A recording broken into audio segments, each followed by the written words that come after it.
Are you threatening me, sir? It's Q&A day. It's Q&A day. This is a good bop, John. Good bopping. It's Q&A day. I really like these. This is a lot of fun for me. And then, like I always say, I'll do this as long as it's fun.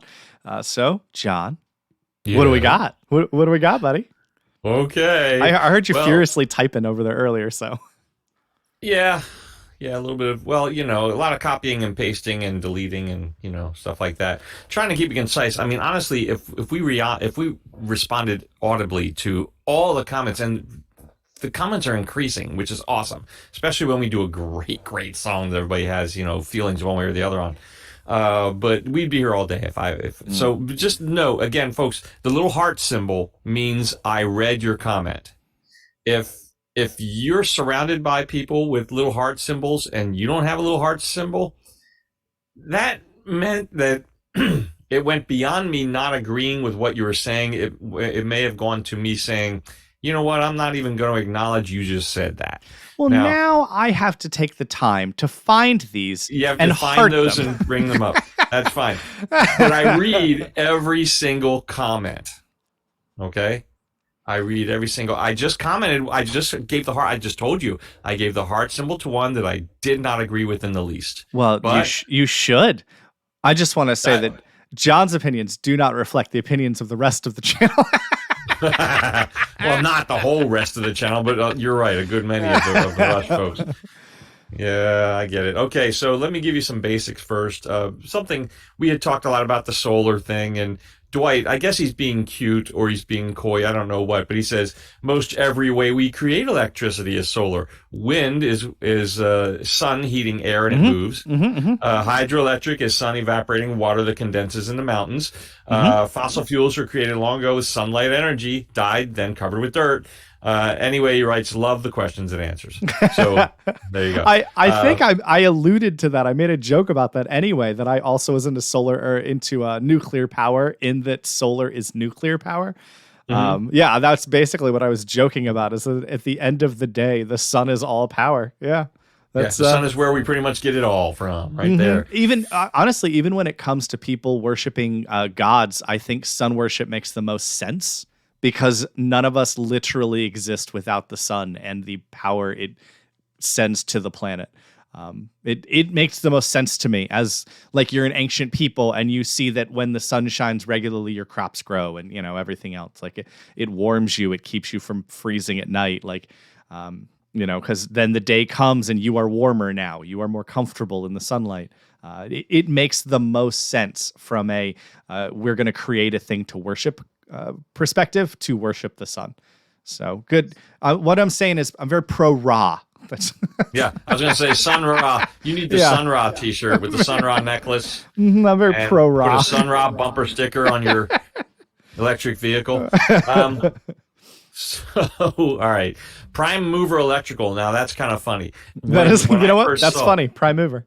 Prime Mover Electrical. When I first saw that, I commented to that person, I wonder how many businesses in Canada are named for Rush songs. And he goes, well, I can't speak for them, but mine is.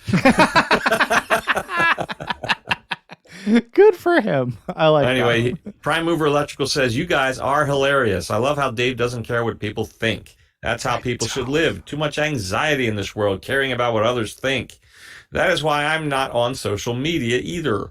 Wise. John, don't let these people affect you like you do. He says, easier said than done. I get it. Keep up the good reactions. I think, honestly, you have a much harder time of it than me, because you do take the time to read every single comment. When I have time and I think about it, I definitely go scroll them. But you legitimately take the time to do it. So you definitely have a harder time than me. Let me tell you a quick story.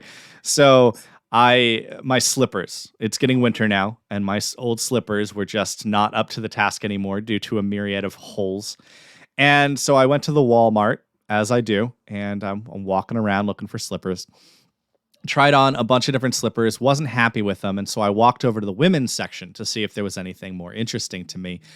So I legitimately tried on multiple slippers in the women's section of Walmart all by myself, and multiple people then would walk by and see me in these big old pink fluffy slippers or, whatever else I was trying on, because I just wanted comfortable slippers. I do not care what they look like. And if they happen to be comfortable and they were giant, pink, fuzzy, whatevers, wouldn't have bothered me at all. Would have been perfectly happy.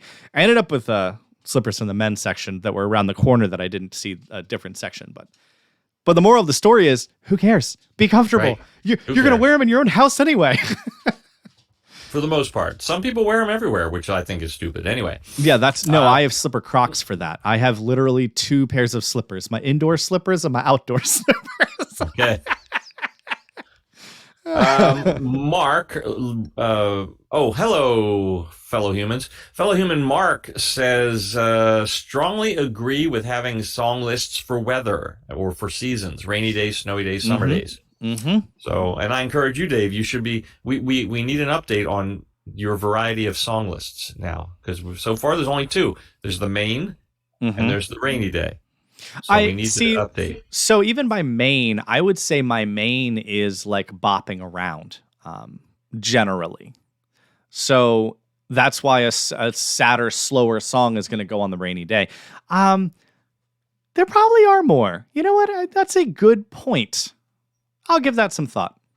All right. Well, you said that at the last Q&A, Dave. So we want an update. And I didn't. Next time. I didn't give it thought. Okay, fair enough. I will make an actual note this time, right now. My wife laughs at me because of the number of notes I take that I then set alarms for, but then I get things done. So. Right. Go on. I'm listening. I'm making a legitimate note right now. All right. You should. So this is probably going to be the last from the Queen Prophet song, unless something really unusual comes up. Okay. We both commented that the song ended weird, the Prophet song. Or you commented. Yeah. But anyway, Ian Hillen writes that it runs into the next song. That's why it was a weird ending to us, because apparently it carries on to the next tune. Just like we just did Alan Parsons. Well, that might not come out before this does, but we just did Alan Parsons, and it begins with the ending of another song. You can kind of hear it in the background as the other one fades in. So maybe it makes more sense that way. Okay, let's move on to Telegraph Road. Oh, yeah, that was an interesting one. Yes, Dire Straits. It was live, as expected. I got a lot of heat for playing, quote, the wrong live version. Well, why did you play the wrong one, John? Dave. Yeah, why did you... Dave. I don't care what you think. No, as I said, and just for clarification, I listened to every live version I could listen to, and I chose the one that I felt was the best. Period.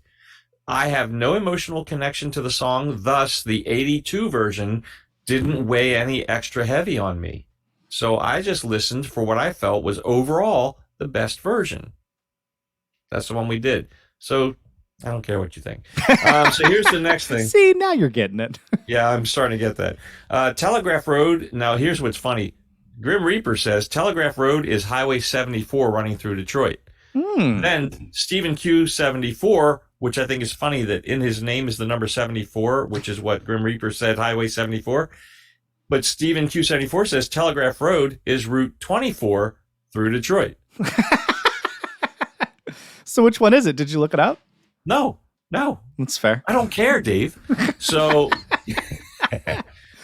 he said Mark Knopfler wrote the song when he was touring the U.S., and the tour bus driver drove down Telegraph Road in Detroit, and he was also reading a book, Growth of the Soil, by Norwegian writer Knut Hamsun. Well, that's just fun. He combined what he read in the book with his thoughts on the history of that road, and that's how he came up with Telegraph Road. That's according to Stephen Q74. Telegraph Road in Detroit is officially Route 24, according to Bing Maps. Yeah, I use Bing. 24. Fight me about it. 24. Bing. Jim Orr writes, I believe the instrument that we were talking about, I said it was a clarinet. You said it was... Oh, I thought it might have been an oboe. Oboe. And you know what? Afterward, I thought to myself, well, that was stupid. I knew that wasn't a clarinet because it was a brass instrument. That was a soprano saxophone. Okay. And that's the same instrument, the main instrument Kenny G plays. So it's a common instrument. So anyway, that's a correction for us. Both of us nailed that wrong. Solid. Pull those nails out, Dave. Won't be the last time. Thank you, Jim. Tollgate says he agrees that the Alchemy Live version or the studio version would have been a better choice.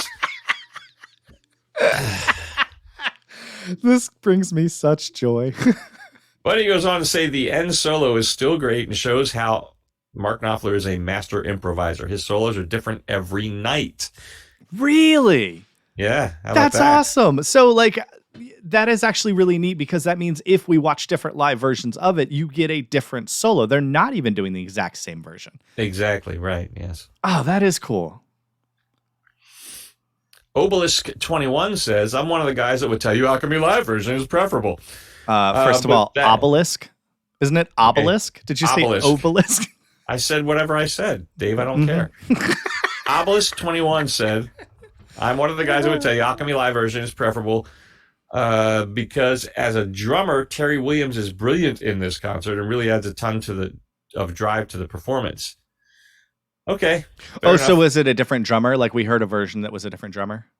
That's sort of what he alludes. And he says, that it elevates the song. Mark Knopfler's guitar is better. And he says, and I love this line, which is why I put this in here. Let's face it, you're not listening to Dire Straits for the vocal performance. Ooh. Cause slam. Sick Dire Straits burn. Yeah. Yeah, I understand what he is saying. Yeah. And I don't disagree. So I'm going to clear those ones out. Now we come up to probably Red Barchetta.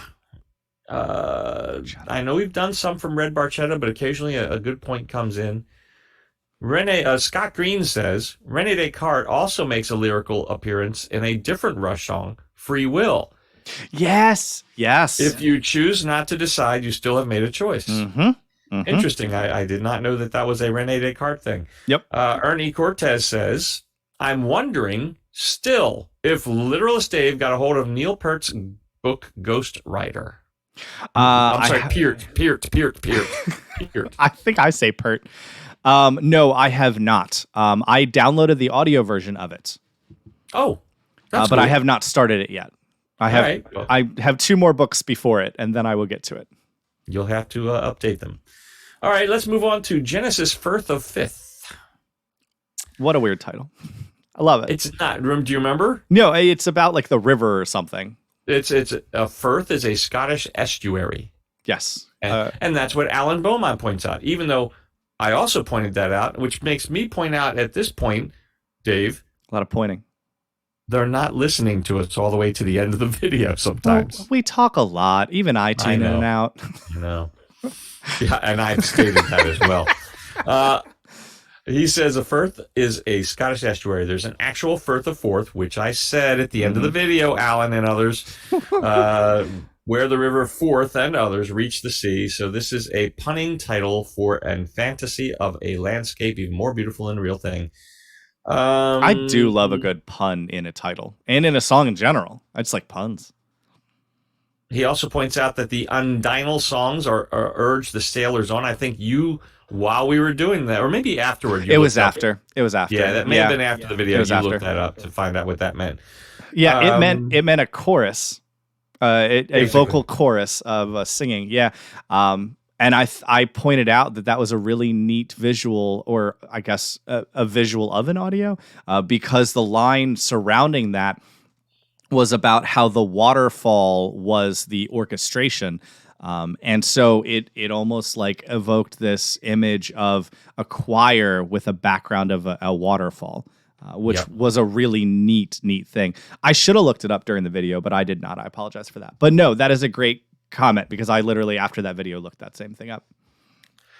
And Alan Beaumont continues, yes, we're in British prehistory mythology territory as seen in Tolkien with Tom Bombadil and Tom Bombadil.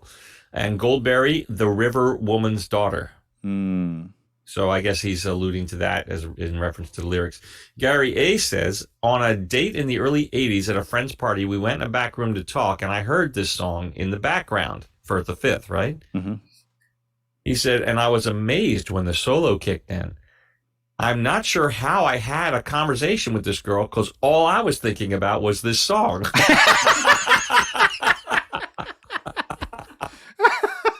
I love that story.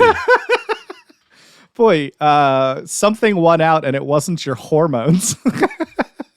I'm telling you, and I can totally relate to that. I totally can say I have been making out with a girl when a song came on, and I totally tuned out what I was doing. And actively continuing to do while my brain was 1,000,000% focused on the song that was playing. So, been there, done interesting. That. I have not had that experience. I was annoyed at a girl one time because she wanted to kiss at a movie theater and I had paid money to watch a movie. So I think that says a lot about me. Yeah, usually I get there after a year. Like if I'm with somebody a year, I'm not paying money to kiss in a movie theater. But no, I'm all in. All I'm saying is like there are other places that I didn't have to pay to get into. I'm here to watch a movie. Okay, Dave. Well, there's where you and I differ a little bit. I paid the $4, which was what it cost at the time, to see the movie for the purpose of making out with the girl. So, it's all a matter of what you intended to do with that $4. Maybe movies are just way more expensive now. You know what's sad is I remember that experience. I don't even remember the movie. So it's not even like the movie mattered to me. I can tell you, I remember a specific movie I was watching where I was upset that the girl wanted to keep making out. Mm-hmm. Ghostbusters. Oh, 1 or 2? 2, as a matter of fact. And to this day, I still have complete blanks on parts of Ghostbusters 2, because I couldn't focus on the movie for various reasons. I feel like you're going to have to rewatch Ghostbusters 2 by yourself. Yes. With my hands tied behind my... Never mind. So let's move to Witch Hunt, Dave. Mm-hmm, mm-hmm. Did you enjoy that song? I think you enjoyed that song. I think I did enjoy that song. I think you enjoyed that song. Dwight Davison says, thank you for reacting to this song. I've been waiting months for someone decent to react to it. Well, hold your horses. I don't know if I go that far. Yeah, because that hasn't happened yet, as far as I know. Let us know when it does. Yeah, when you see somebody decent that reacts to this, please send the link, because... his favorite line was, when did this song come out? Was it this year? Of course, you were being facetious when you said that, because very much you felt that the song pretty much relates to today as well as it did in the early 80s when it came out. That has been a real shocker to me going through a lot of these old songs, is how much they can relate to right now. Yeah. Nothing has gotten better. That's what's depressing about them. And Anthony Kellett agrees with you. Granting people the power to censor is far more dangerous than allowing idiots to speak. Part of the problem that you observe is a product of the modern tendency to teach students what to think rather than how to think. What to think rather than how to think. When the indoctrination is later debunked, they seem incapable of establishing truth from nonsense. Mm-hmm. Mm-hmm.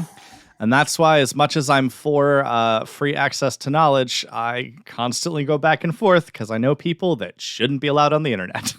Yeah. Because they can't do it. They can't distinguish between what is fact and what is fiction.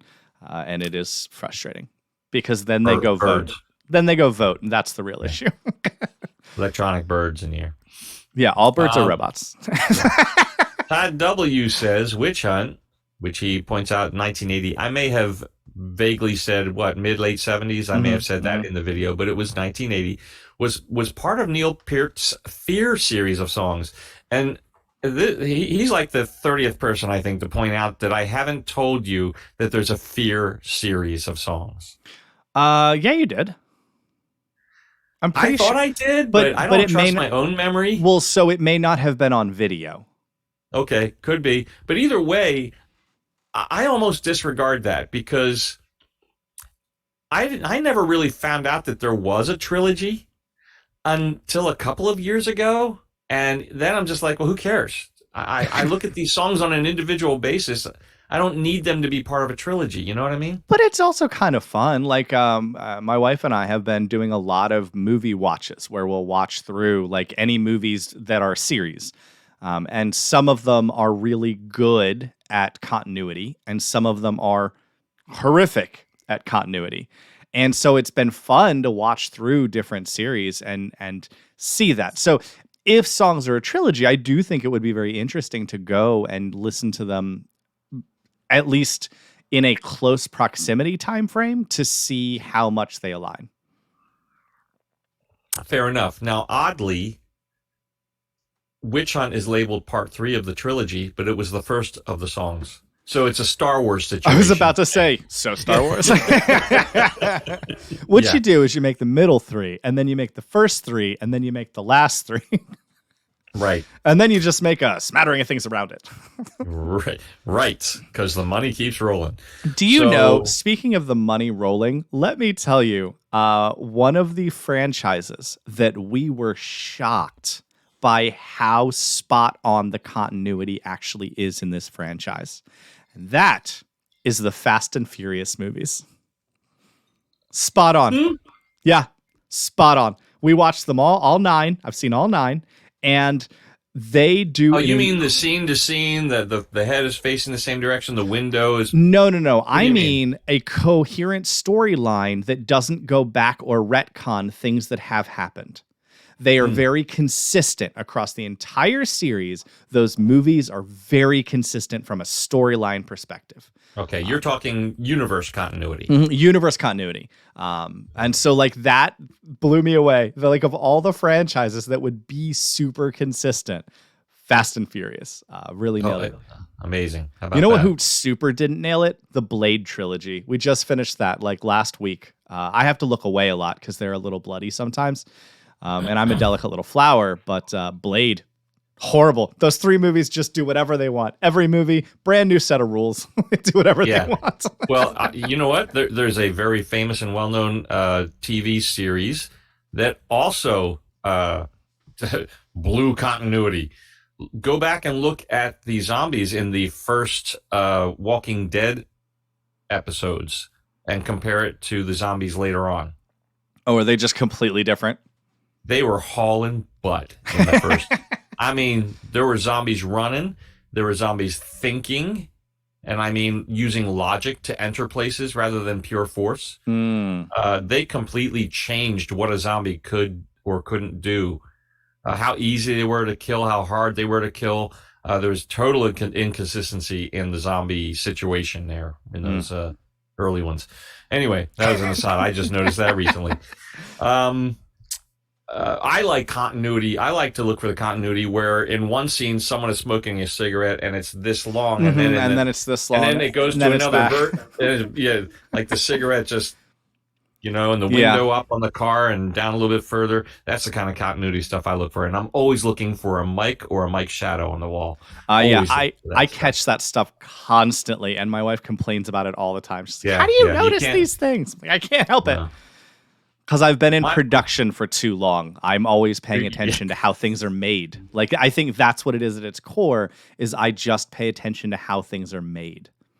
One of my favorites, though, of that is like an 80s, teen mild porn film, an 80s movie, is like, what is it? Like the father goes away for a business thing and he hires a prostitute or something to give his son a sexual experience while he's away or something like that. What movies are you watching?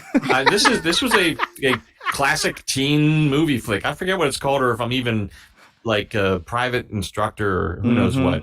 Anyway, in one scene, the instructor and the student are like in bed, and she's like, pulling off her clothes and all that stuff.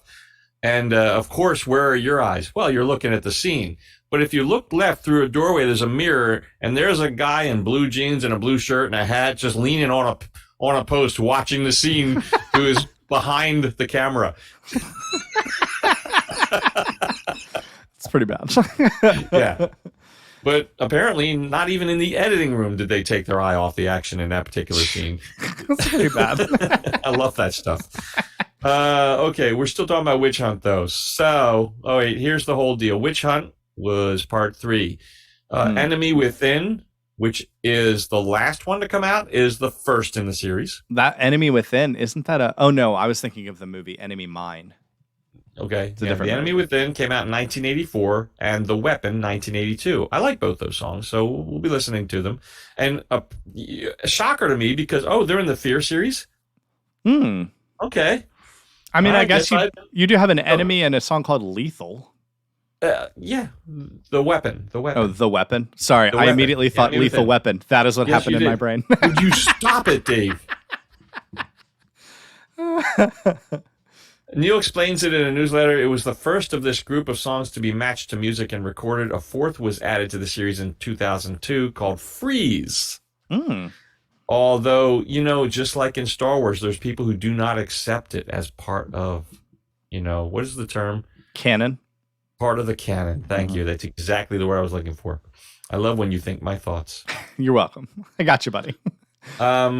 Crazy Fingers 19. Which so far,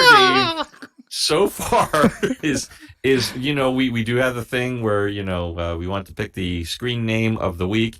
And I think we have to base that on the Q&A only rather than go through everybody's screen name. So I think Crazy Fingers 19 is going to get the screen name of the week. There was one we did on a video earlier, and it was something like Chosen Camel or something. That one, yeah, Mr. something Mr. Camel. Yeah, that's pretty good. Pretty good. Anyway, Crazy Fingers 19 says, love the reactions and conversations after the song is over. Keep up the fine work. And that was on the Witch Hunt video. William Graves also spot on again, gentlemen. Spot bloody on. Ooh, a Brit. A Brit, no doubt. Or a Brit like. A Brit like. Do you think that he has healthcare, or that he just is wishing to be a Brit for healthcare? Like that. Why is everything about socialism to you, Dave? Everything. Because I just want things like healthcare. That's all I want. Cecile Gravel says, I watch straight through all your videos. That's you guys a time know.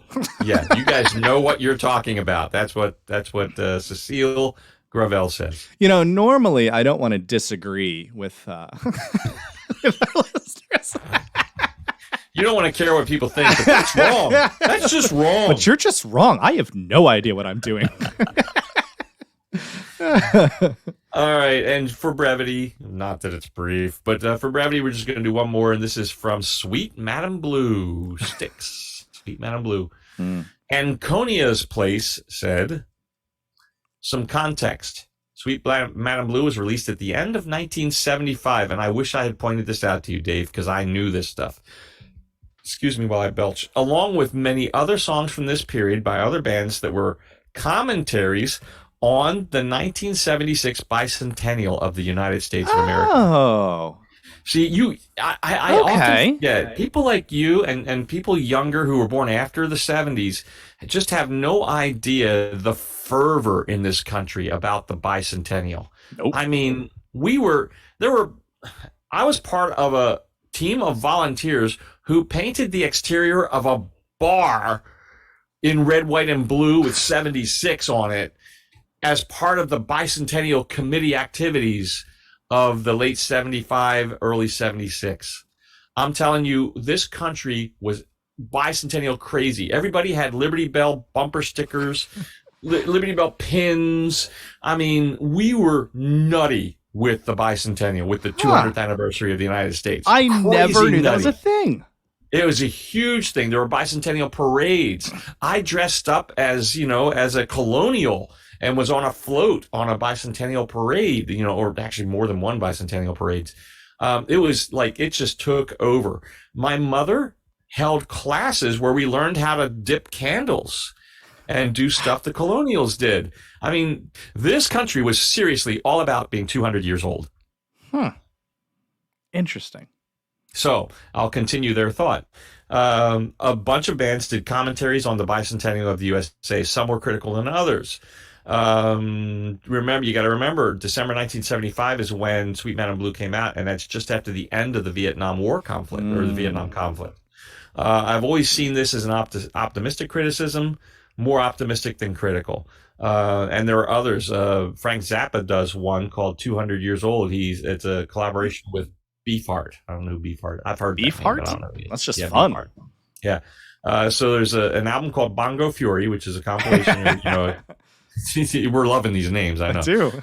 But 200 years old from the 1975 album Bongo Fury, because leading up, it was kind of like the millennium. Remember when it went from 99 to 2000? You do remember that? I vividly remember that because you guys got to celebrate, and I was told the world was going to end because computers were all going to crash. So like, it was a very different experience that I had. In fact, in my world, because I was raised very conservative Christian, there was most of the fervor was surrounding Jesus was most likely going to come back. We were about to get the end times. So either I was going to be raptured as a 14-year-old, or I was going to be left in the tribulation without my parents, and I was going to have to, make my way and then probably have my head chopped off. Or not get the mark of the beast, or like this is what I was told when 2000 was happening. So Dave, I had a very different experience than you did, John. Dave, on behalf of Christians, I'm sorry. Yeah, I had to watch some movie where there would be roving bands with a guillotine, and they were going to cut your head off if you didn't take the mark of the beast. And yeah, I had very different experiences than you did. Again, on behalf of reasonable, normal people, even Christians, I'm sorry that you went through that. I am truly sorry. Yeah. Well, at least I get to listen to music now that I haven't heard. So anyway, well, that's true. My point though with the millennium, multiply that times 100, and that was the fervor in this country for bicentennial. So anyway, I'm kind of sad someday that I missed a giant countrywide party like that. Like that does sound fun to be a part of. I'll be dead before amazing. the next one. So. I remember going to Phillies games, and they had they didn't have LED, so it must have been a neon Liberty Bell that they rang whenever the Phillies got a home run. Here's a fun story about the Liberty Bell. Once I licked it. You licked it? It's behind glass now. You can't get to it, but back in the day, I licked the Liberty Bell. I was probably 17. I have had my hands on it. But it's behind glass now. Yeah. Yep. Because of people like me. And I admit it. I was I was a 17-year-old kid. I was stupid. I wouldn't do it as an adult. But this is why you need to watch your children. But well, Dave, you don't know where that bell's been. Well, I know a little of where it's been. Obelisk. Obelisk. Obelisk.